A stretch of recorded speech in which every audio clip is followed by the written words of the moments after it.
The Gemara had discussed that on days that if a person wants to make a tchum, right, it's not a problem.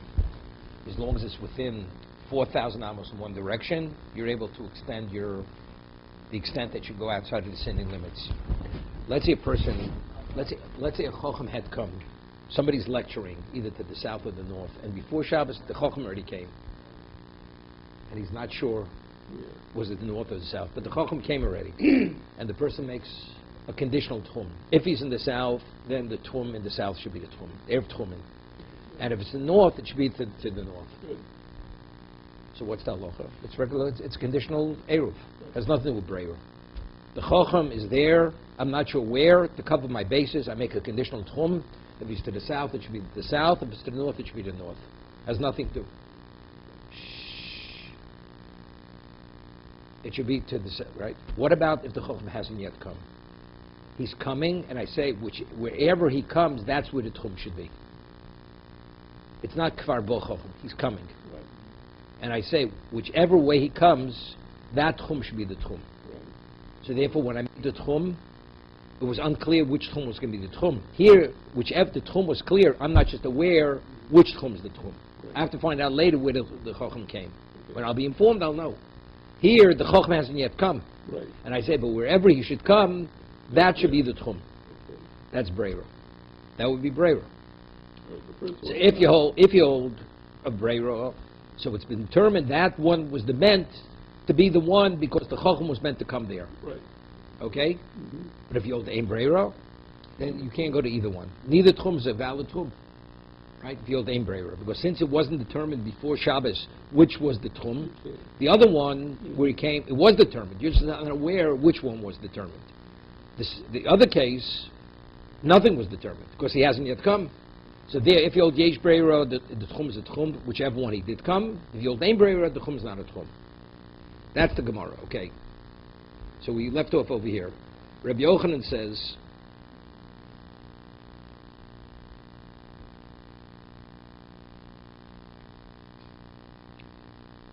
so the Gemara says, Rav Osha, ein breira, Rabbi Yochanan, yesh breira. Okay, we're 5 lines from the bottom. Yisli Rabbi Yochanan breira, Rabbi Asi of Rabbi Yochanan. Rav Asi said name Rabbi Yochanan. Ha'achim shecholku, the kucha saying that when brothers divide up an estate, we see them as buyers. They buy from one another. Why? Let's say you have one person, and let's say he's the only heir, and he receives the inheritance. So he's there. What about if you divide up an estate? So, and each brother takes a portion of the estate. Is it clear that what you received was meant to be yours, and what your brother takes is meant to be his? Maybe Reuven took Shimon's portion, and Shimon took Reuven's portion. And if each one took his brother's portion, it's a question of a purchase or a gift. So if that's the case, what do you have to do? The Torah says if something's not naturally yours, it has to be returned in Yovel. So what they do, every Yovel, they put it back into this family, the state condition, and then afterwards they redivide. Mm-hmm. So Rabbi Yochanan says that we see brothers who divide up an estate as purchases, therefore they have to return to one another, they put it back in the communal pot on Yovel, and they redivide. So you see Rabbi Yochanan holds ein breira, right? He holds ein breira. Because he holds yesh breira, there's no reason. We say whatever portion you receive, it was meant to be your portion. So how could you tell me Rabbi Yochanan holds yesh breira or he holds ein breira? Chitem ki lest they Rabbi Yochanan breira b'doraisa. On a Torah level, that's where he says ein breira. Inheritance is a Torah law, right? Yovel, it's a Torah law. Aval b'drabanan yislei, but carrying outside the tchum, that's only rabbinical. Even if you hold like the Rambam, that's only going outside of a 12-mile limit. Right. But anything within 12 miles, beyond 2,000 amos, is a rabbinic law. So rabbinically, Rabbi Yochanan rules, yesh breira. Right? Avu Rabban Yislei breira. Somebody says, Yislei, does Rabbi Yochanan hold on a rabbinical level, you say breira? Well, Tony Ayo had learned in the Beitzah, Rabbi Yudome ein odam mas al shnei dvarim ke'echad. A person cannot make a conditional eruv not knowing on 2 things, I mean 2 locations. Elohim bochach l'mizrach eruv in the mizrach, l'mayrav eruv in the mayrav. He could say if the chacham comes to the mizrach, it should be an eruv. If it comes to the mayrav, it should be an eruv. V'yu l'kan lo. But if he says it should be Whichever one you should come to, we don't say Breira on that. The case I just gave you. Bavina bo. Someone asks, Maishna l'kan lo dein Breira, mizchuman nami Breira. Right? We say, if he says it should be the north or the west, we say the Eruv is Eruv. But he says, whichever one, l'kan not, Rabbi Yochanan answers that what? That when could you make the Eruv if the Chacham already came? Like the case I told you. He came either to the north or to the south, you're not sure which one. So therefore, it was a conditional Eruv. But if he hadn't yet come, we say Ein Breira. That's Rabbi Yochanan's answer, how he reconciles both statements. But we're talking about Tchum. He says, if a person would say, whichever one the Chacham should come to should be the Eruv, Rabbi Yochanan says, there you say Ein Breira. Ein Breira. But we just finished saying, according to Rabbi Yochanan, when do I say Ein Breira? That's by a Doraisa, that's by inheritance, by Yovel. Right? But Tchum going beyond the 2,000 Amma distance, that's rabbinical. So we say Yesh Breira. So why do we differentiate whether the Chacham came or didn't come? Even if it hasn't yet been determined which one, he holds Yesh Breira because it's only rabbinical. That's the first question. Amma Leslie Rabbi Yochanan Breira. So you see Rabbi Yochanan, even on rabbinical level, doesn't hold the Breira. Not only on Doraisa level. Okay?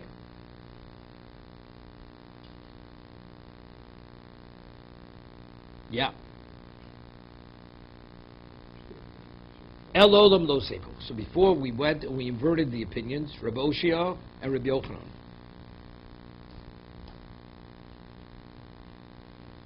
Yeah.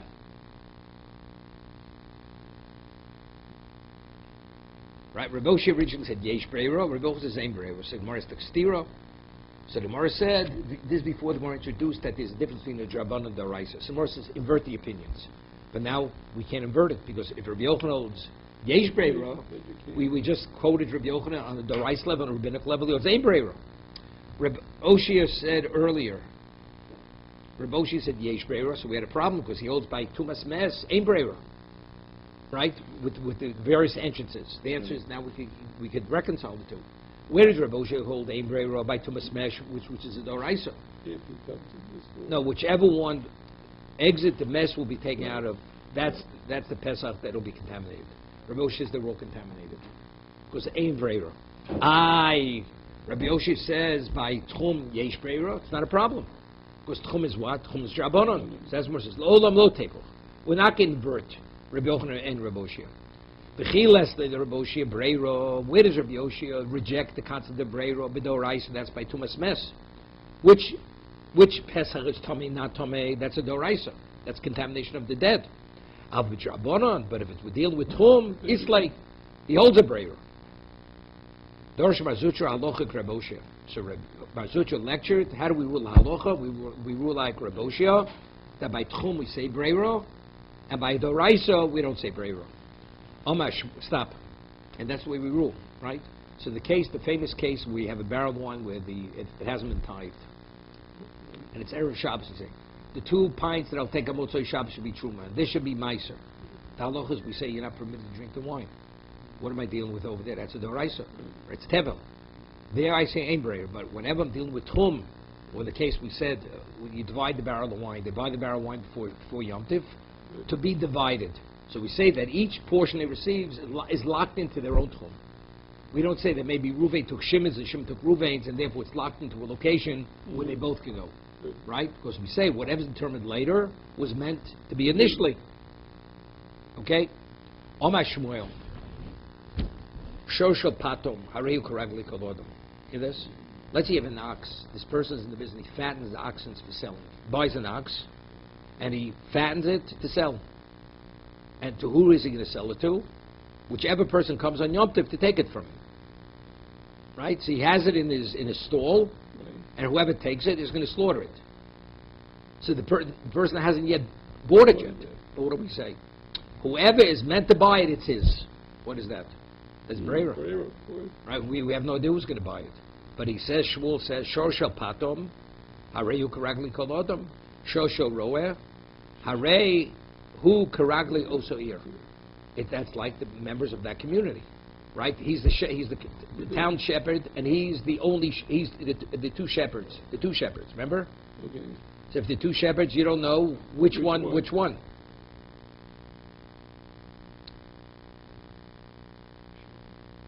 Let's see Rashi on this. Shosha Patam, right before Rashi gets wider. He fattens the oxen to sell. Let's say somebody came from another community because he had an Eruv which overlapped with this community. He could take the ox which was fat and purchase it and take it back to his community. Meaning, the since people normally, they already buy it from before Yom Tiv, so whoever's meant to buy it, the one who owns the ox has it, should be his for Yom Tiv. Meaning the intent of the one who has the ox, not that it should be retained by him. We had this similarly earlier. Okay? We're talking about this shepherd. It's not just a shepherd. He raises animals, sheep, and he sells it to his neighbors and to his acquaintances. He's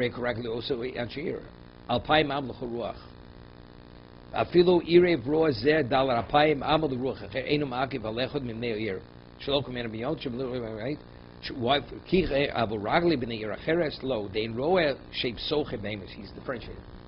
The patam, the fact a person who's a cattle merchant, where he fattens them, the people know out there in the world, his ox is open for sale. See, as mine is, they come from other communities. As long as they could come on Yom Tiv, so if somebody made a tchum, Erev Tchumen, they could come.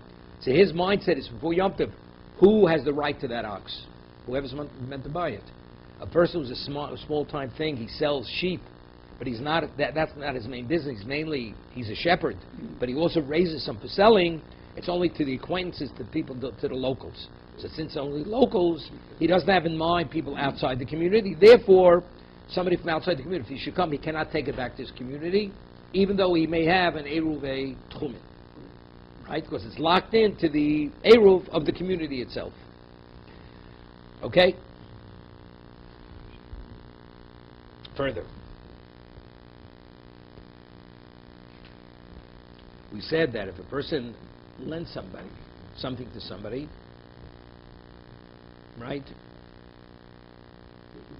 on Yom Tiv, meaning you have a coat, you have a vessel, a garment, you lend it on Yom Tiv to the borrower. Whose tchum is it locked into? The tchum of the mashur, the lender, right? Pshita. You hear this? It's understood, right? That's its poshut. The Mishnah has to tell me that if somebody has something and somebody wants to borrow for you on Yom Tiv, that it's locked into the chum of the lender. It's understood. We're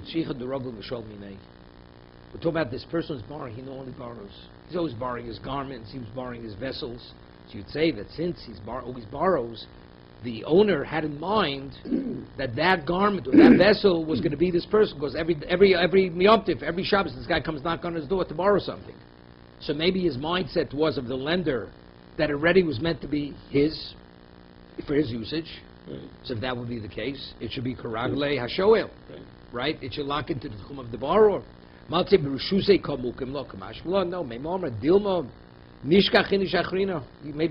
he'll have somebody else do the mitzvah. This Shabbos will leave me alone. He'll borrow from another party, not from himself.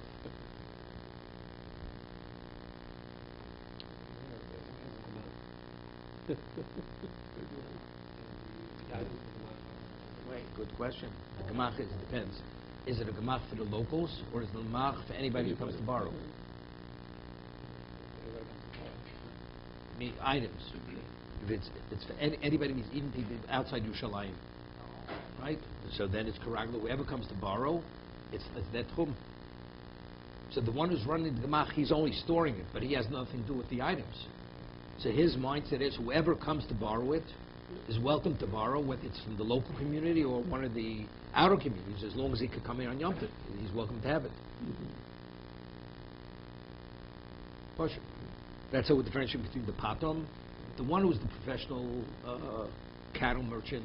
He fattens it to sell to whoever may come, and he has a reputation. People come from all over, not only locally. But if he's a local shepherd, he happens to raise a few on the side, and he sells them off to the locals, so his mind is the locals, not people come from another community. So it's locked into the tchum of the members of the community, but the one from out of the community, he can't take it back to his community.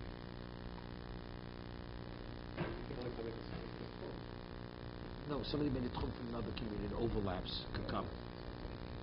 So that person cannot take it back to his community. Because the one who raised the sheep never had in mind to anybody but the people, which the locals. It's very logical.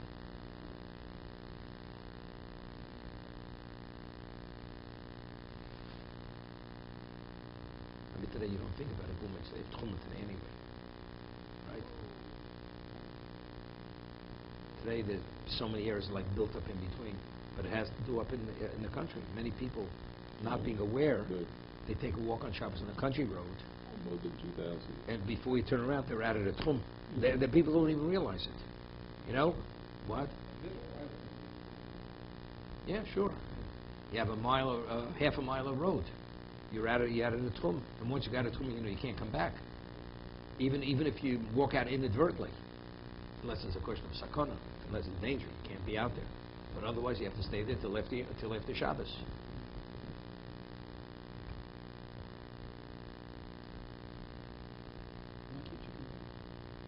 Because if you're once you're out of tchum, you can only go dollar amos. You can't walk more than dollar amos. I think you're in violation in case you're back in within. No, then you're violation because you can't come back. That's why Howard was stuck in Israel for about 6 weeks. He went out of the tchum and couldn't get back. No, it's not a question of carrying. The question is, you can't, since you're like in another domain, you can't come back in there. It's not a carrying issue. Okay? Then the Mishnah speaks about a case, a woman borrowed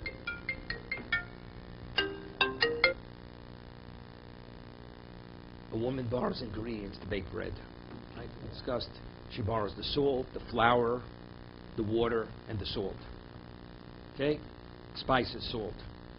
So the question is, and she borrowed all the ingredients on Yom Tif. All what weren't in her possession before Yom Tif. So the Mishnah says it's karagle, it's limited to the location of all the contributors. Right? So Muhammad Yomer says it's all but the water.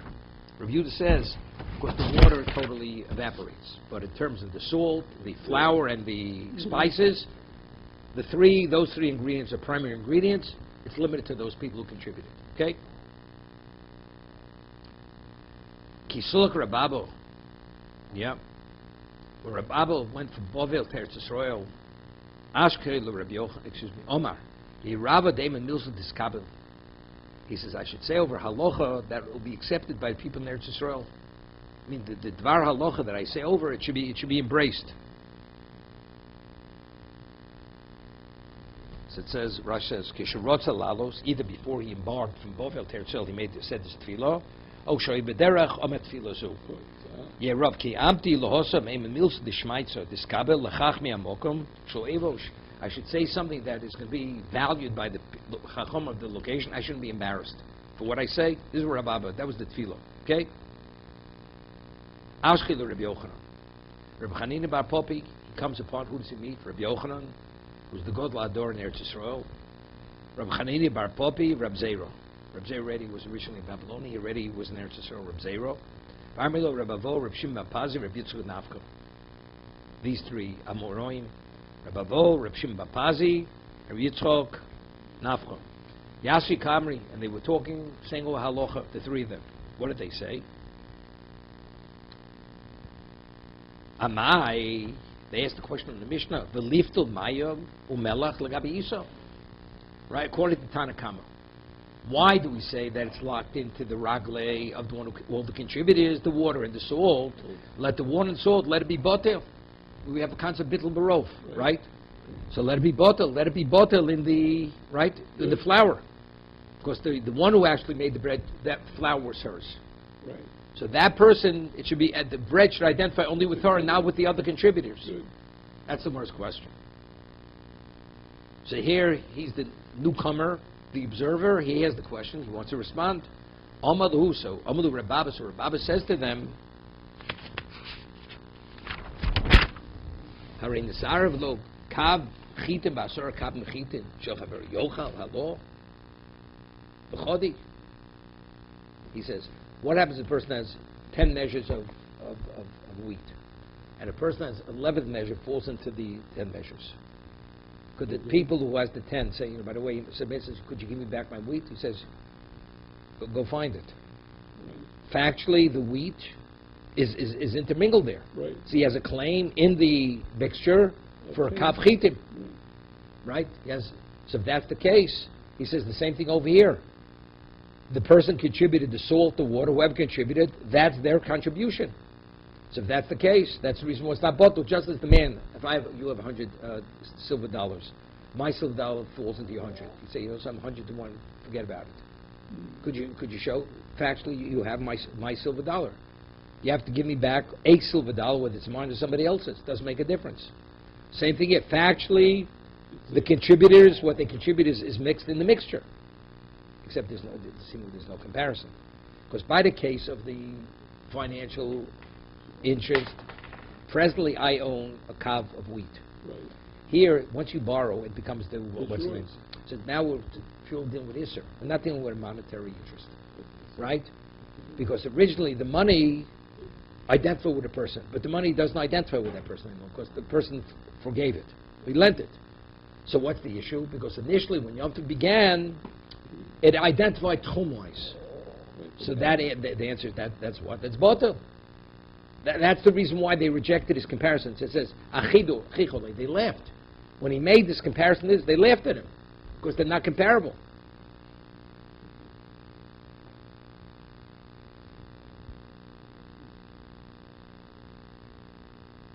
Okay?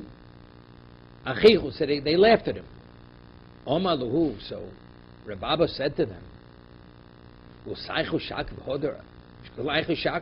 you're laughing at me? He said, I just stripped your coats off you.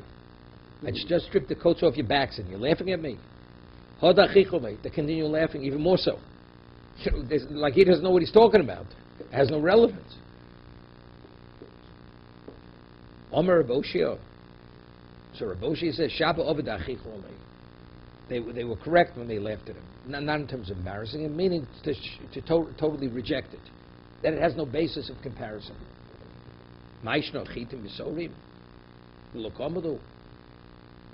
Why did he give the example of wheat mixes into wheat? What about it would have been wheat and barley? He should have said to them, what would be if wheat and barley would mix, and you had 10 wheat and 1 barley? Maishno Chitim Bisorim Lokomodo. Why did he say chitim sorim? You know what the answer is? The havale min beino mino. Because they wanted to talk about you're intermingling 2 species. Right. Wheat and barley, they're 2 species. No, they're intermingled. You can't identify it. Can't identify it. Let's say it would be wheat flour and barley flour. Can't identify it. Doesn't make a difference. But since factually it's 2 different species, see? Mino. One second. Lo kamalo davale minu min besheno minu min besheno minu botel chitim nami. Stop. So min bebin nami hidlo rebu lo botel rabban miftu botel. Right. Rebuda is of the opinion. We learned this at one time that min bemino is not botel. Even if you have kosher meat, kosher beef, non-kosher beef falls into kosher beef. 100 to 1. According to Rebuda, we don't apply to the laws of bidl. It's Xersa Kosov.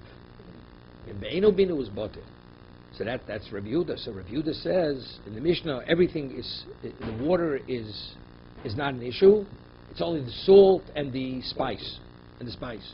So according to Rabbi Yehuda, it's very good. Right? That's only if we're speaking of Min Bimino. What are we talking about in the Mishnah? We're talking about flour. We're talking about, it's Min Be'eno Mino. That says, firstly, min bimino is not botel. That's according to Rabbi Yehuda, but according to the Chacham, it is botel.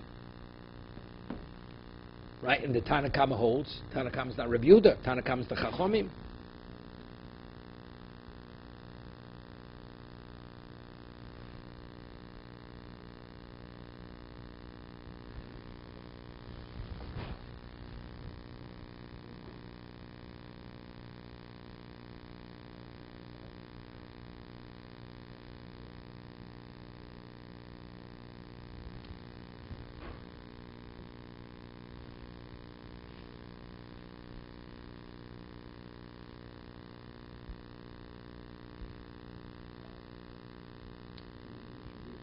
say.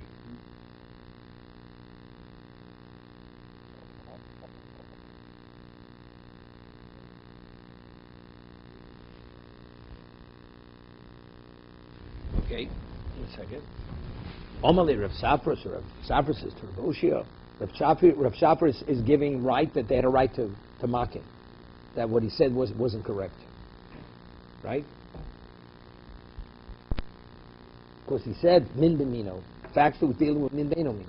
Right? We're talking about two different species here.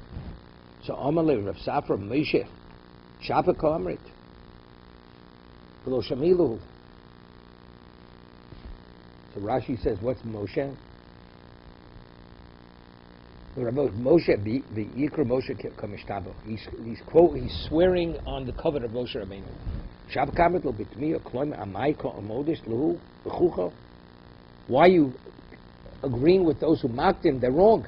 Lo shmi lahanach rabbanon makshu amasnisin hodi omar. Right? Amalo Moshe Shabkamrit. V'lo shamidu hodi omar b'chiyat katusvo b'shmei derav haboret sroos migarno shel chavero chayv l'sham lo t'mei chitim.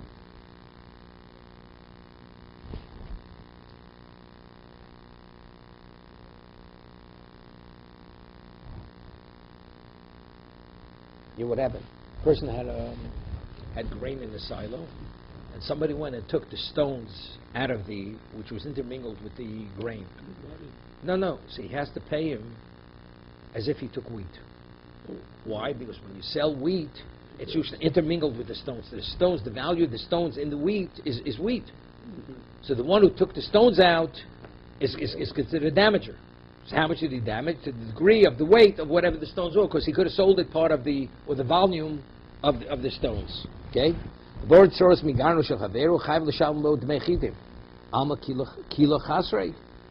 It's because what? Because the volume is less. Second. Rega.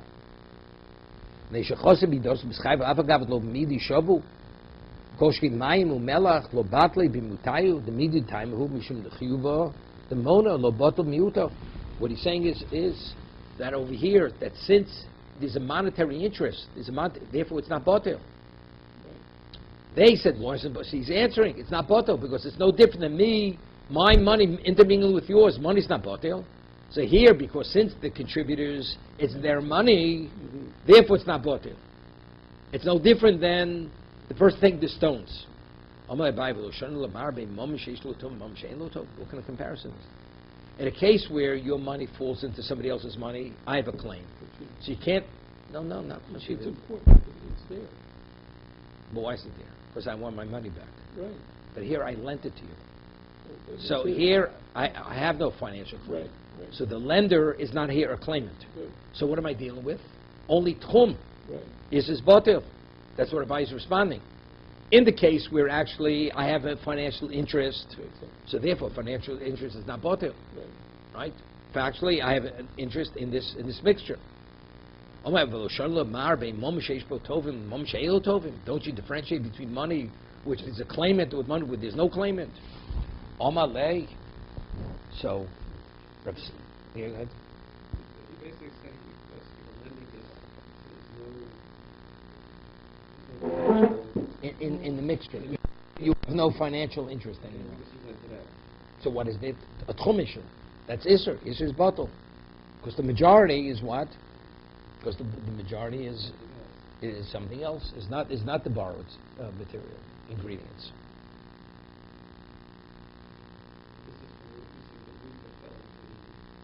No, this is the bread where the person borrowed just the salt, the water, and the spices. Mishnah says it's locked into all the contributors. So he asked, what should be batal? So he says, what do you mean? If somebody's money's in there. He says, yeah, but nobody has any financial interest here. I mean, all the ingredients today belong to the one who made the bread. Right. So what's the issue? Because some of the ingredients originally were locked into somebody else's tchum. But since it's the minority, let it be batil. Okay. Right? So that therefore he had a right to laugh. Right?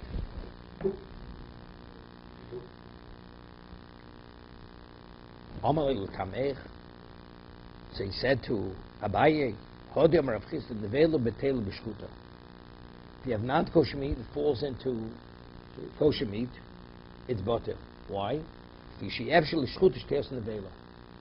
Because what's slaughtered cannot assume nevela, meaning you look at it like min beino mino. Right? Shchuta could never become contaminated. Correct? So therefore I look at shchuta different than nevela. Nevela generates contamination. Right. So therefore it's like min beino mino, so the nevela fell into something that cannot be like it under any circumstance. Right. Shchuta einu betelo b'nevelo. What about shchuta falls into nevelo? The nevelo is not mavat, doesn't negate, subsume the shchuta. Why? Fishe efshel nevelo shtesa shchuta. What happens if the nevelo becomes inedible?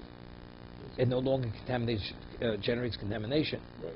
So the nevelo could assume the same status as what falls. So therefore, there's not enough of a contradiction there that we don't. Therefore, have to look at it as two minim, as two species.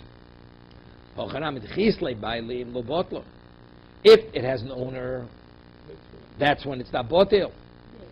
Right? 1 second. But if it has no owner, like here, the person lent it, it should be botel. Maybe you want to say what you're saying is Kurvot Tanya, Amr Rabbi Yochanan Nuri, Chevtzi, Hefke, Konin Shliso, Avi Shein Lam Bailim. That's a good question. Let's say today the ingredients are ownerless. Let's say you have something that was ownerless totally. Yom Tov begins and didn't belong to anybody, and now somebody takes possession on Yom Tov. That item, which initially didn't identify with anybody, whose tchum does it identify with? Where it was, or the person who acquired it? No. According to Rabbi Yochanan, who says, Chetzi hef kodin shviso, api she'en lam bailim. No. Domain kvi sheish lam bailim, even if there was nobody owned it, but since it was not in the domain of the purchaser or the acquirer, it identifies independent. Got it. So over here he's saying, even though the person relinquished his what? His financial ownership, Right. but since when Yom Tov began, this was not yours, not the case. that it retains, monetarily it remains it. Good. Amalei mikadamis, Isur l'mamona, Isur bottom, lo bottom. It's still not a comparison. So what are you telling me? Cheptze, if it's something is ownerless, the reason why it retains its what? Because it has its identity. Once the person acquires it and becomes part of the mixture, so what am I dealing with? Dealing with Isser. Isser's botel. That's what he answers it. How could you compare it Isser to moment? Isura botel. When you have Isser and Heter mixing, the Isser aspect, what's Isser? I'm not permitted to take something out of the Tchum if originally wasn't part of my Tchum. That's an Isser. It's botel. Mamona lo botel. But let's say it belongs to somebody. Money is not subsumed, because actually, wherever that money may be, it's his. Second.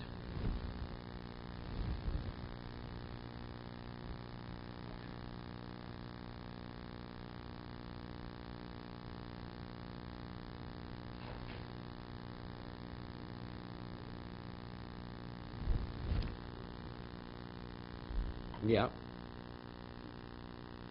The time am I. The time am I. Omer Abaye Omer Gzeru Shemitas Isa B'Shutis. So Abaye wants us to find. We have to understand the Mishnah. Right? The Mishnah is difficult. The money, the person lent it. So what am I dealing with? Only Isser. Right. So Isser should be botel. So he says, you know what happens? What about if it's a partnership? Two partners make a dough together. Each one contributes, and each partner's tchum is not the same as the other.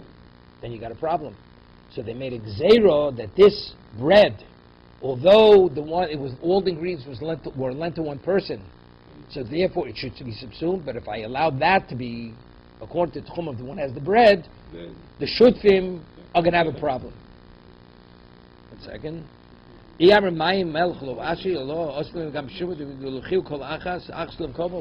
What happens if you have two partners? One contributes the water and the, what's his name? Flour, and the salt, and the other contributes the flour. So you're going to say over there, it's not locked in. Right? Just as the bread, where one person borrows all the ingredients, he's not locked into the tchum of the lenders. Here, where two partners contribute to a bread, each one's going to take his half and go back to his location. okay. But they're not allowed. Because if we're partners, I'm not giving up anything.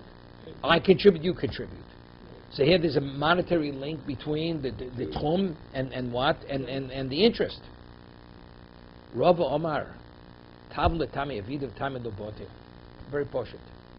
This is the Gemara says in Chulin, but it's Halacha Chulin Aruch. Anything which contributes to taste, it's not a bottle even in 1,000. The whole concept of bottle is because you can't detect the minority. But if it's a spice or salt, you're going to taste it. So therefore, taste is not bottle. Rav Ashi Omar, Mishum Davali, Dovashesh Matirin. Called Dovashesh Matirin, I feel bad for bottle. Okay? Now we have a problem.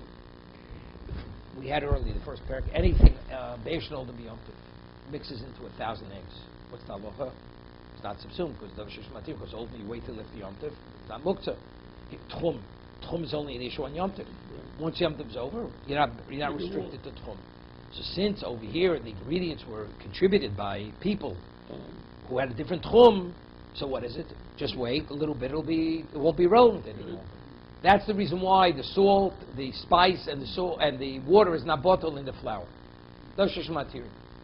So Tosas asks a question, very very basic. The Gemara says in the first parak, why do we say Dovashesh Matirin is not bottled? It's only min b'mino, but not min b'sheinu mino. We're talking about different species. One contributes to the flour, one the salt, one's the spice. Each one's a different ingredient. Min be'eno mino should be botil.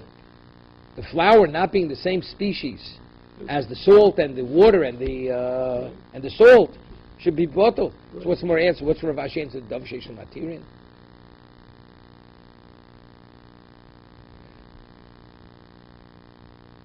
Yeah. So let's take a look at Tosas on top. Tomar, well, the elder will shout Dovashesh Matirin, but Mino. We only say Dovashesh Matirin, that's only if it's the same species. Ein Ochin Amid Lamina, El Min Mino. The Ocha Gabi Tchum Shiny, the Chamiru Kila Habi Min B'Mino, Ba'almo Kev the Bono. Okay? So repeat. It says, Odir Shlomar. Now, we have this. This word, La'aloch and Shulchan Aruch. The Kev of the Isa, Eino Nibusha, Elo De Mayim, Agder Niskano B'Shul HaTavlin, when do we speak about min? Why is min be'eno mina? Why does it subsume Dovashesh Matirin? Because it's a different entity, and one entity has no relevance to the other entity. Right. So therefore, you have this contrariness. So therefore, the majority subsumes the minority. Right? Good.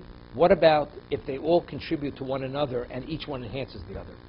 So they're not contrary to one another. No, it becomes an entity of bread. Right. Bread is comprised of water, salt, spice, and flour. Yeah. So therefore, even though factually it's a different ingredient, but the way they function within the mixture, they function as one. Right. Therefore, you see this min b'mino, not min b'sheino mino. Okay. Fundamental. I'll give you an example. The Ran explains in the Dorim, Dovashesh Matirin. Why is Dovashesh Matirin not botter? Let's say I have het to better. Two things are permitted, they mix. And one's a majority, one's a minority. Does one subsume the other? The answer, of course, not. Right? Because it's all permitted. Right. You have to have a contrariness to create the tension between the two, so the majority subsumes the minority. Right. So Dovashesh Matirin, ultimately, it's not a permanent issur. Muktzah. You wait till after Shabbos Yom Tov. It's not there. Good. So what is it really? It's heter. It's heter better. What about it? Not only is it Dovashesh Matirin, it's a different species altogether. So they're different not only because of the issur, factually they're different. Good. So the contrariness is contributed by being a different species. Good. So over here, by bread, where all the ingredients are contributing factor to create bread, we don't look at them as contrary to one another, but rather they enhance one another. When you have enhanced, all you're left with is Dovashesh Matirin, and therefore it's heter beheter. That's the reason why it's not butter, better bread. That's what Rav Ashi's answering. You with me? Okay. It's a phenomenal concept. Dovashesh Matirin is something which will be permitted. Egg is laid on Yom Tov, like Beisham eats muktzah. That egg now falls into 10,000 ordinary eggs that were laid before Yom Tov. Can't eat any of the eggs. So Mar says because Dovashesh Matirin. Let's say that egg, where do we find Isser is Mevatel Heter? or heter is matel Isser. Because Isser is one entity, heter is another entity. Right? Something that's not permitted, something is permitted. A non-kosher piece of meat falls into kosher meat. The kosher meat subsumes the non-kosher piece. Why? Because one is kosher. Because if it would subsume it, it would affect it. So the Torah says when different elements come in contact with it, how do you identify the mixture? Based on the majority. Because the minority is contrary to what the majority is. Well, that's the whole concept of subsuming. Okay? Otherwise it's called intermingling. If you add water to porridge, does the porridge subsume the water? No, you have water in porridge. I mean, the water is permitted, the porridge is permitted. It's a looser porridge now, that's all it is. Right? But what about if the water would be Isser? And it mixes into the porridge. And it's a minority. Right? The water would cause the porridge to become not permitted. But the porridge is permitted. And the porridge will be majority. The Torah says when you have two things which are contrary to one another, the majority subsumes the minority. So if something, muktzah, which is something which is not really bona fide Isser, because muktzah, you wait a few hours, Shabbos is over, it's not muktzah anymore. So that's like, so the contrariness between the two elements are not sufficiently extremely different. Right.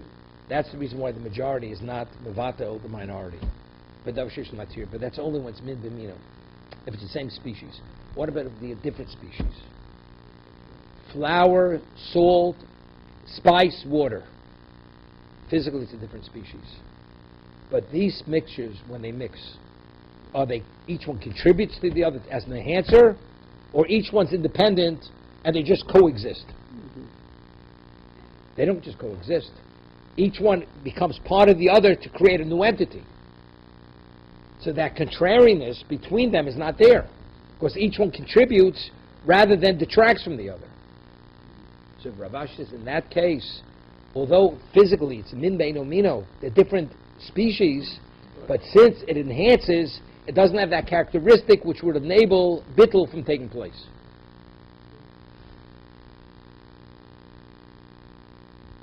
It's good.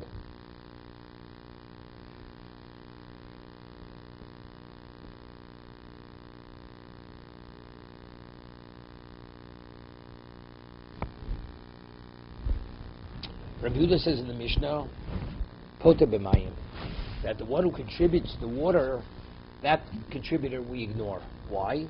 He says because ebo mamish, because the water totally evaporates. Right? That's what Mishnah says. So the Gemara says, mayim ein melech lo. It seems that water, we discount the contributor of water, but the one who contributed to salt, we don't discount it. So Gemara says, what time Rabbi Yehuda omer mayim umelach betelin, bein be'isa, bein b'kdeiro.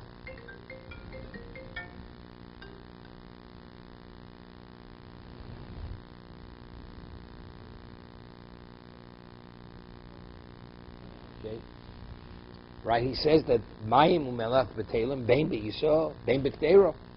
Water and salt is subsumed whether it's in a dough or in a pot, something that's being cooked. So you see that salt, even Rabbi Yehuda holds, is subsumed.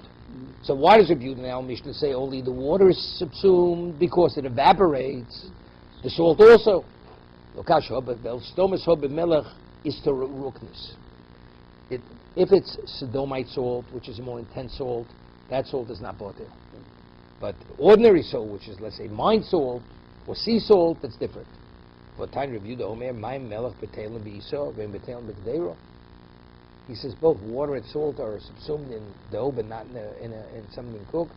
They wrote to kasha or the over hober baraka. Second.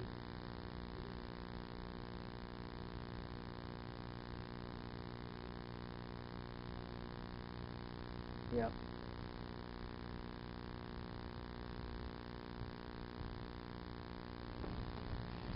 Rega. He says, stove is taparashi. You know, the halacha is the most says a cooling. After you wash and eat bread, you have to wash your hands. It's called my macaroni. My macaroni. Why? It says because of melted stone. It's because in bread there's a certain element of salt, and you put that salt to your eyes, over time it can cause blindness. So Chazal, the Masakein, legislated, you have to wash your hands to wash off that salt off your fingers. So we will, halacha, although it's called sodomite salt, all salt has that same chemical makeup, which causes blindness. Therefore, regardless of what kind of salt you use at the table, you have to wash my machronim. Okay? So now, so Rashi says stom is dako himod ubetelo. He's differentiating between if it's a very fine salt or it's a coarse salt. He says, when does Rabbi Yehuda say the salt is botel? It's so fine that you don't feel the granules. If it's like kosher salt, coarse salt, even though you can't pick it out, but if you eat it, you taste it, you can taste that. You can taste like salt and pretzels. Okay. Dakohi mode ubetelo, because it's very fine, therefore it's botel. Betelo stomas daki. Where do we find that stomas is so fine that it can't even be detected? Damridon. The ma'omer belch ma'im achronim chova. It says ma'im achronim is chova. You must. They shemel stomas yesh shemesamo eseinaim, because blindness. Almo daki mode the deck is biyad mikeres. That's how he wanted to first differentiate.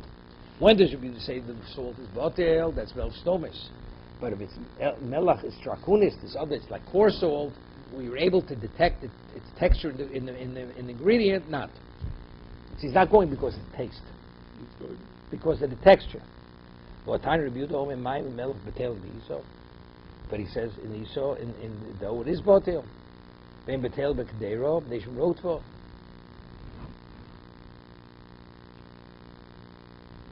He says it's botel in a dough, but it's not botel in something being cooked, because you could see it. You could see it in the gravy, in the bread, even coarse salt. You can't see, right? Depends. If it's thick, then you're not going to be able to see it. If it's thin, then you could. Let's see. That's the equivalent of the bread. Because Rabbi Yehuda said before, even cooked in something cooked, it depends how thick what you're cooking. If you're cooking a thick stew, it's been cooked, but you're not going to pick up the salt. Even if it's granule, because it's going to be absorbed into the whatever it is. If you're dealing with something thin, then it floats. And because it floats, you can see it. Therefore, it's not brought there.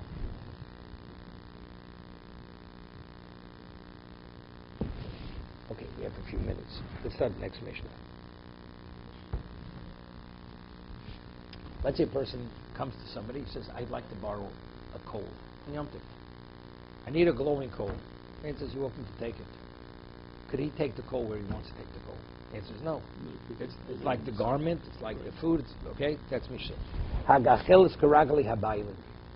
The coal itself is like the limitation of the one who lends it. What about shel heves? What about you say, could I light my kindling wood from your fire? So your fire is now burning on my kindling wood. Okay. Could I take that fire now wherever I want to go? What would you say? No, I think it still has to go with the No, original. because when I light my thing from your, why is it continue burning? Because your fire originally lit it. Your fire is gone. Oh, because it's the new. My fuel is fueling the fire. Right. Okay, good. So the fire that I have now has no relevance to your fire. Good. Right. When you borrow an item, an object, this object was in your domain before Shabbos began, before Yom began. Now I caused it because It's a new fire. Every second there's new fire being generated out of the fuel. Right? Yeah. So if it's a coal's an entity, That's so that locks into the lenders, don't into his chum, shalavis chum okum.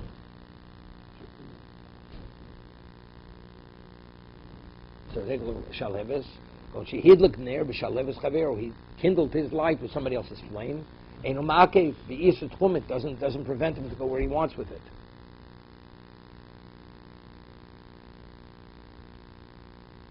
What about zkachel shel hegdish? You have a coal that belonged to somebody consecrated, a coal of hegdish.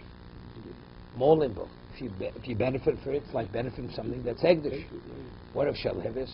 What about if I want to light my candle from from a flame that belongs to Egwish. Am I moel? Lo nenev, lo moeling. You're not permitted to benefit, but you're not moel. If you took it, you're not moel. Hamotzi kachel sheshadam chayev. Person who transports a coal from Rishus HaYoch, Rishus HaRabim, Yechayev, that's transported. Shalheves, potter. The Gemara said, what about you have a flame, and I push the flame I blow it or push it into public domain. Right. So it's gone from private domain. You're not chayev. Once you're chayev. Because it's not an entity. A flame is not something, anything substantial. So why would you say the liability is still there? There's something there. No, don't matter what so. Transporting from domain to domain. But why would you say there's still liability? Where's liability? That's the chiddush of fire. Right. If I light somebody, kindle somebody, ignite somebody's field. Right. Now, why is it burning? You lit it, but whose fuel is fueling that fire? Right. The damagee. Right. So the damagee shouldn't be chayiv. When my ox goes and eats, my ox is causing every bit of damage. Right. Here, the fire it's your fire. It's not the damage's fire. It's the fire of the one who owns the field. Right. At best, it should be called causality. Right? If I wouldn't have started the fire going, Then it wouldn't have continued. But why did it continue? Because you fueled the fire. Right. Nevertheless, Torah says you're chayiv. Right. That's the mission. Okay, we'll stop here. Wow.